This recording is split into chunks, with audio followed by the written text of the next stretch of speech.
Jadi memang orang Jepang itu mengira Islam itu kebanyakan ya karena media ya, teroris gitu ya. Iya. Tapi saya tidak takut sama sekali. Ini harus lebih banyak lagi bikin konten tentang Islam di Jepang gitu. Assalamualaikum warahmatullahi wabarakatuh. Hai guys, kembali lagi ke channel aku dalam segmen Ngosip, ngobrol sama sosok inspiratif. Nah guys, di videoku kali ini aku menyajikan segmen spesial bulan Ramadan. Dan aku juga mengundang narasumber yang sangat spesial. Dia adalah YouTuber Jepang Muslim.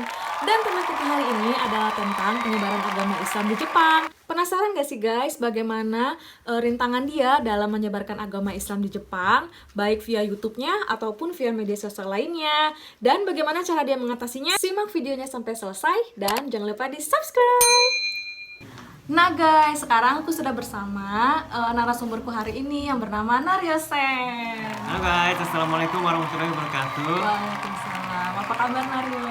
Baik, alhamdulillah. Alhamdulillah, puasanya lancar sampai hari ke-12 ya? Lancar dong, alhamdulillah ya. Iya, dengan izin Allah ya. Alhamdulillah. Oke Naryo, sebelum kita mulai, mungkin Naryo bisa langsung memperkenalkan diri ke teman-teman seputar nama lengkap, terus lahirnya di mana, dan kesibukan sehari-harinya apa. Baik. Jadi nama saya Naryo Sen. Saya adalah content creator, YouTuber juga. Jadi saya campuran orang Jepang dan orang Indonesia, dan alhamdulillah saat ini saya Muslim ya. Iya, alhamdulillah. Muslimnya dari lahir ya? Iya, dari lahir. Jadi ya ibu saya kan orang Indonesia, jadi Muslim gitu kan. Dari kecil saya Islam gitu. Alhamdulillah. Iya. Alhamdulillah. Kesibukan sehari-harinya apa nih? Kesibukan sehari-harinya, jadi saya sekarang kuliah di Indonesia, di Padang. Ya, kuliah di Indonesia. Kuliah di Indonesia. Iya, kuliah di Indonesia di Padang ya. Jadi saat ini saya sekarang lagi karena corona, jadi online gitu kuliahnya, kuliah online. Dan saya juga bikin konten dan jaga warung juga, jadi emang sibuk. Subscribernya juga udah banyak nih guys, udah senior nih YouTube-nya nih, udah 54.000 lebih subscribernya terakhir aku lihat, keren. Bentar lagi 1 juta ya Nara? Amin, amin. Tahun ini ya. Iya, amin. Gimana, seru nggak jadi YouTuber di Jepang? Kan secara orang-orang Jepang tuh kebanyakan mukanya tuh nggak pengen dimasukin ke kamera. Itu susah nggak kayak gitu? Memang susah sih kalau orang Jepang itu kan bikin konten ya pasti susah gitu. Soalnya memang di Jepang ini sangat menjaga privasi gitu. Iya. Jadi memang kita harus berhati-hati banget gitu. Harus minta izin gitu. Kalau enggak nanti takutnya malah komplain lagi. Udah bagus-bagus bikin konten dihapus kan nanti. Iya. Terus sempat ketemu Jerome Pauline juga aku lihat. Oh, iya. Gimana perasaannya ketemu Jerome Pauline? Ya, ketemu Jerome Pauline ya. Pas itu ya senang sih, tapi ya pas itu saya bukan fans, jadinya apa ya, biasa-biasa aja gitu. Oke, Naryo, kita langsung ke pertanyaannya aja ya, karena ini juga waktunya mepet nih guys, udah mau buka puasa. Iya. Apa sih motivasi Naryo itu untuk menyebarkan agama Islam via YouTube ataupun Instagram? Karena aku lihat Naryo semangat banget ya pengen nyebarin agama Islam di Jepang. Secara kan Naryo, Jepang ini merupakan negara yang minoritas Muslim. Apa nggak takut tuh dijauhin orang-orang atau disinisin sama orang-orang? Jadi saya kan untuk saat ini saya memang kebanyakan bikin konten Islam di Jepang ya, perkembangan Islam di Jepang. Jadi memang saya ingin membuat konten itu untuk orang Indonesia gitu. Jadi ya memang sih saya orang Jepang gitu ya.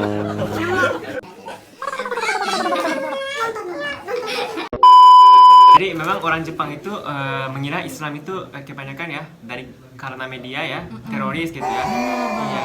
Tapi saya tidak takut sama sekali gitu. Soalnya saya pun tidak pernah dibully sama orang lain karena Islam gitu ya. Saya kan dari kecil ya hidup di Jepang, dan saat ini saya kuliahnya di Indonesia gitu. Dan saya di situ banyak pelajari agama Islam gitu. Nah, iya.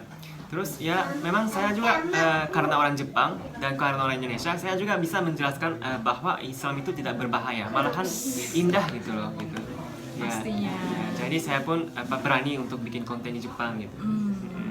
Terus ada nggak kesulitan yang dialami Naryo selama Naryo itu membuat konten-konten tentang Islami, atau misalnya kayak merasa capek gitu karena ada komen-komen negatif dari orang-orang, ada nggak kayak gitu? Kalau memang jadi YouTuber ini terutama pasti capek banget gitu. Ya, bikin konsep, bikin video, editing video, ya pasti susah gitu. Dari situ aja udah susah, apalagi dihujat sama orang lain gitu ya. Tapi kalau menurut saya sih udah biasa ya, maksudnya itu bukan udah biasa sih. Memang nggak pernah dipikirin. Hal wajar, hal Iya, normal. normal aja gitu. Soalnya ya nggak mungkin semua orang pemikirannya sama gitu. Mungkin dari judgement itu kita bisa dapat pelajari kalau ada hal yang bagus dari dia, yang komplain ya kita ambil, kalau buruk ya kita nggak usah dipikirin gitu. Iya. Pernah di komen negatif sama orang? Pernah ya pernah dong. Iya. Komennya apa? Masih inget nggak? Iya masih inget. Waktu itu saya itu kan YouTube-nya tuh berselang-seling gitu, bikin konten vlog, bikin konten Muslim, Islam gitu. Jadi suatu saat saya bikin vlog ya, bikin tentang konten ngeprank itu, saya tidak sengaja nggak mengarahkan ke bawa negara Indonesia, tapi ada beberapa orang yang mengira itu Nario bawa nama negara Indonesia, diburuk-burukin nama Indonesia katanya, dibilang kayak gitu. Padahal saya nggak arah ke situ, karena saya bikin konten untuk orang Indonesia, jadi memang saya bilang dari saya negara Indonesia gitu, terus jadi pura-pura jadi pemulung gitu kan. Nah, terus orang tuh mengira negara Indonesia itu bukan negara pemulung gitu, tapi saya nggak arah ke situ. Iya, bukan ke situ ya pemikiran. Jadi memang di sisi lain orangnya melihat cuman satu sisi. dari satu sisi doang gitu, nggak melihat konsep sebenarnya gitu. Tapi ya tidak apa-apa lah gitu ya, namanya juga YouTuber ya. Ya apalagi nanti kakak juga kalau jadi terkenal pasti ada. Aduh, itu amin. Iya. Itu gimana tuh cara Nario menyemangati diri Nario sendiri ketika ada komentar negatif yang masuk? Kalau saya kan bukan menyemangati, soalnya nggak pernah down juga gitu karena komentar orang lain gitu. Nggak ngaruh ya? Iya, nggak ngaruh sama sekali gitu. Iya. Harus ditiru nih guys. Iya. Oke, terus untuk respon orang-orang Jepangnya sendiri terhadap Islam tuh gimana sih? Tadi kan Nario bilang tuh kebanyakan berita tuh memberitakan Islam itu teroris, Islam itu perang, Islam itu bom dan sebagainya. Terus respon orang Jepang seperti apa yang Nario tahu?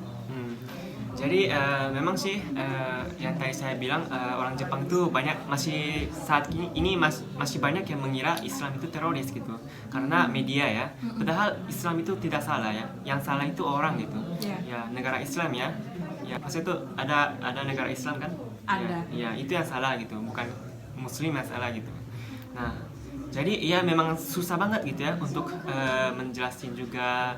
Tapi yang saat ini saya melakukan itu, saya hanya mengajarkan keindahan Muslim aja gitu, Islam aja, supaya orang-orang tuh melihat Islam itu tidak ada kekerasan, tidak ada tidak ada yang hal-hal berat gitu. Keindahannya aja saya dilihatin dulu. Kalau dia mau lebih lanjut belajar lagi, baru saya ngajarin hukumnya supaya orang Jepang itu tertarik sama Islam gitu. Iya. Terus ada nggak pengalaman berkesan dari Nario menjadi seorang Muslim selama di Jepang? Kalau saya sih memang pastinya berbeda gitu cara hidupnya gitu ya. Kalau di Indonesia ya pasti lebih enak untuk hidup sebagai umat Muslim gitu. Karena ada masjid, karena ya banyak teman-teman Islam gitu ya. Jadi kita mau melakukan ibadah pun enak gitu. Tapi kalau di Jepang ini karena negara minoritas Islam, kita pun hidup susah untuk hidup sebagai Muslim gitu, karena untuk mencari makan aja ya pasti susah, kita harus melihat di belakangnya apa isinya gitu, pasti kan, semuanya kan. Iya, benar, komposisinya apa? Iya, komposisinya apa gitu, harus cari tahu ini ada daging sapi, daging babi enggak, ada minyak babi enggak, ada gelatinnya. Iya, gelatinnya juga. Memang jadi susah banget untuk hidup di Jepang ya. Tapi ya untuk cari musola aja di Ibaraki ya, kalau di tempat tinggal kita kan Ibaraki ya, susah gitu ya, masih bisa dihitung banget gitu kan. Masjid aja cuma berapa ya? Iya, di Tsukuba aja cuma satu ya. Iya, di Tsukuba cuma satu. Jadi memang di Jepang ini masih kurang banget untuk beribadah gitu. Ya. Terus kalau yang sepengetahuan Nario, orang-orang Jepang yang menjadi mu'alaf tuh rata-rata alasannya apa? Rata-rata alasannya memang dapat hidayah gitu. Memang dapat hidayah mereka, ya. Jadi mereka juga tak terduga gitu, tak terduga menyukai Islam, tak terduga jadi mu'alaf gitu. Memang suatu saat Allah mengasih hidayah sama mereka gitu, kadang ada juga mereka pernah ke negara Islam ya, negara Islam kayak Indonesia, kayak gimana gitu. Terus mereka melihat orang Muslim gitu. Ternyata orang Muslim ini pada baik akhlaknya gitu. Jadi mereka tertarik sama Islam gitu. Terus mereka pelajari lebih dalam, pelajari lagi gitu. Mereka akhirnya sampai masuk ke Islam gitu. Karena nyamannya. Karena ajaran Islam ini malahan jadi positif untuk kehidupan kita gitu. Malah mendukung mereka ya. Terus ada nggak tapi orang-orang Jepang asli yang udah jadi mu'alaf kemudian karena faktor lingkungan dia keluar lagi dari Islam? Enggak. Belum Jadi pernah ya? iya, jadi orang Jepang ini karena dari awalnya ya disiplin, taat aturan. Jadi kalau memang orang Jepang ini kalau benar-benar suka untuk mempelajari, dia terus menerus gitu. Dia mempelajari terus, dia sungguh-sungguh Karena gitu. memang aslinya udah disiplin orangnya. Iya. Jadi kalau memang jadi mu'alaf ini benar-benar wah, kita pun kalah, harus ditiru banget itu mereka itu. Oh ya, untuk orang-orang yang di konten Nario itu kan ada yang mu'alaf, ada juga yang lagi belajar tentang Islam. Itu Nario kenal sama mereka dari mana? Jadi saya memang cari-cari gitu ya orang yang mu'alaf gitu ya. Ya dapat informasi aja gitu karena saya orang tua saya kan mempunyai warung nasi padang gitu. Jadi ya ada aja gitu ya. Maksudnya tuh ya ada aja gitu apa ya Informasi yang datang ya? pertolongan dari Allah gitu untuk bikin konten ini mungkin diajak kali ya sama Allah gitu. Iya. Masya Jadi Allah. iya Masya Allah gitu. Kalau untuk dari segi teknis nih, kalau misalkan di Indonesia kan untuk menentukan makanan halal atau tidak ada MUI ya atau Majelis Ulama Indonesia. Kemudian kalau untuk berangkat haji ada Kementerian Agama yang mengurusnya. Kalau untuk di Jepang sendiri yang ngurus itu semua siapa? Jadi ada juga memang tempatnya ada di Chiba pusatnya. Jadi dia memang untuk menentukan kayak sama juga kayak halalnya atau enggaknya gitu. Nah, jadi ada tempatnya memang ada kayak gitu. Oke, terakhir nih Nario, pesan atau motivasi dari Nario buat teman-teman di Indonesia apa? Karena nggak banyak kan pemuda-pemuda yang pengen banget nyebarin Islam, karena kan apalagi pemuda dan pemudi sekarang tuh lagi cinta-cintanya sama tren, mengikuti zaman, cinta Korea, cinta fashion gitu-gitu. Kalau dari Nario apa Ya, waktu jadi pesan saya sih apa ya? Orang Jepang aja benar-benar bersyukur, benar-benar alhamdulillah gitu ya untuk dapat hidayah.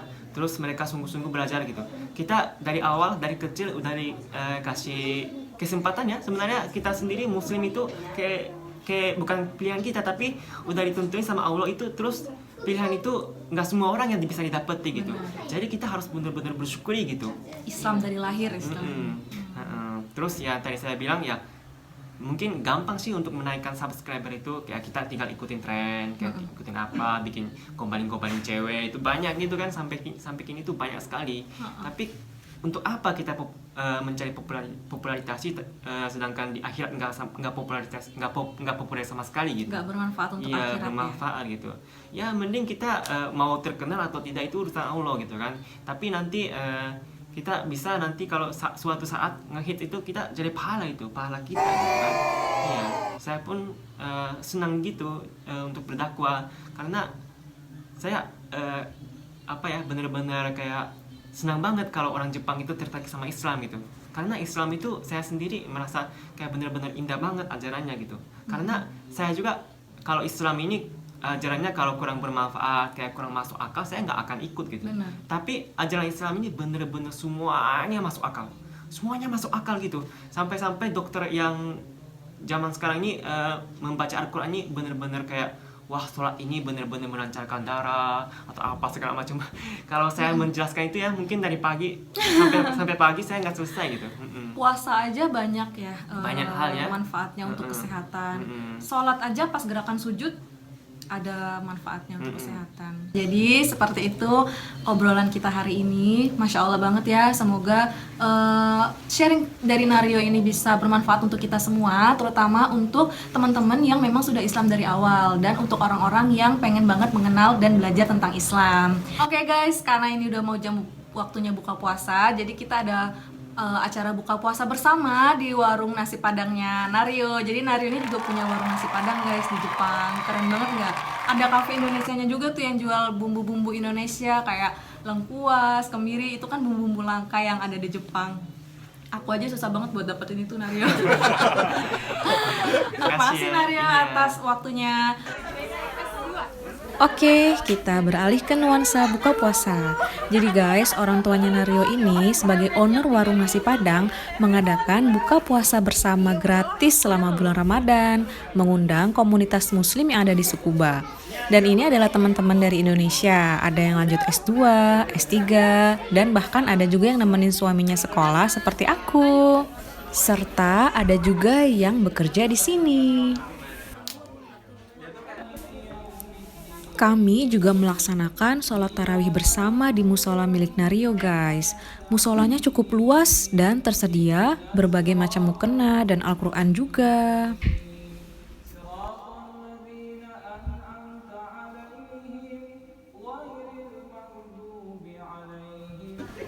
Dan ini adalah cafe Indonesia milik orang tuanya Naryo Sen. Jualannya itu lengkap banget guys, produk-produk Indonesia semua isinya. Dan yang paling bikin surprise aku adalah ada jengkol. Ada kemiri juga guys yang selama ini aku cari-cari. Dan ada kencur, lengkuas, dan bumbu dapur lainnya. Ada bawang merah juga. Nah, kalau ini adalah bumbu instan untuk masakan dapur guys. Ada juga jual Indomie, mie sedap, dan lain sebagainya. Pokoknya lengkap banget deh di Cafe Indonesia ini. Nggak nyesel belanja ke sini. Harganya pun terjangkau guys. Oke, kita kembali ke musola.